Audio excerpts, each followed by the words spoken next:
C-arm's coming in. Oh, hi. I didn't see you there. Did you know that radiation exposure is a constant concern in anesthesia providers' world? We're routinely exposed to it in the operating room. We are often exposed to radiation in our day-to-day lives through electronic devices, the sun, or even the earth itself. It emits radioactive particles. So the added exposure of radiation in the OR can result in dangerous levels if you're not appropriately protected. The maximum recommended radiation exposure in a year is 5 REMs, which REMs are the occupational exposure, or 50 millisieverts, which millisieverts are the biological radiation dose.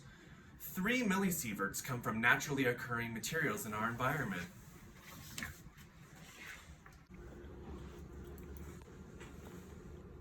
Oh, did you know that radiation can be classified as particulate or electromagnetic? And can be analyzed according to 5 physical characteristics: mass, energy, velocity, charge, and origin. There are 2 types of particulate ionizing radiation of interest to anesthesia providers: alpha and beta particles. Now, alpha and beta particles are associated with radioactive decay process, which in turn can cause varying levels of tissue damage.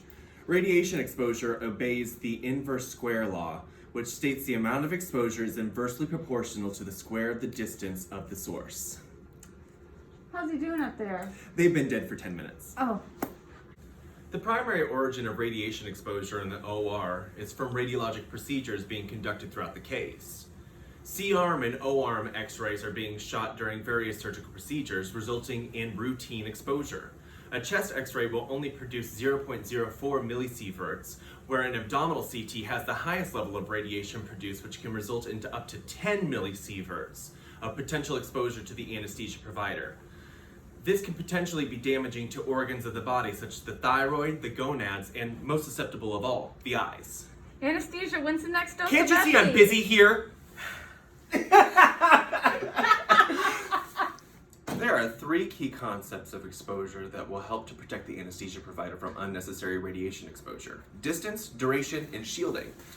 Like it's stated in the inverse law, distance is one of the easiest and most effective ways to decrease exposure. A distance of 6 feet or more is recommended from the source of radiation to be maximally effective. Radiation is cumulative over time and it never goes away, so reducing the duration of exposure will also reduce the overall exposure. Shielding is the last concept. Concrete walls or lead aprons are usually the modality of choice. Lead aprons, like this one used in the OR, is 0.5 millimeters thick and reduces exposure by approximately 25%. Oh, man. Coming in. Is everyone covered? Oh, come on. We're ready! Ready? Come on, girls, it's the end. So, as you can see, radiation exposure in the OR is an ongoing concern. Knowing what radiation is and how much we are exposed to and how to protect ourselves is integral to the health and safety of anesthesia providers. We hope you can use this information to confidently go into the OR and know how to protect yourself and those around you.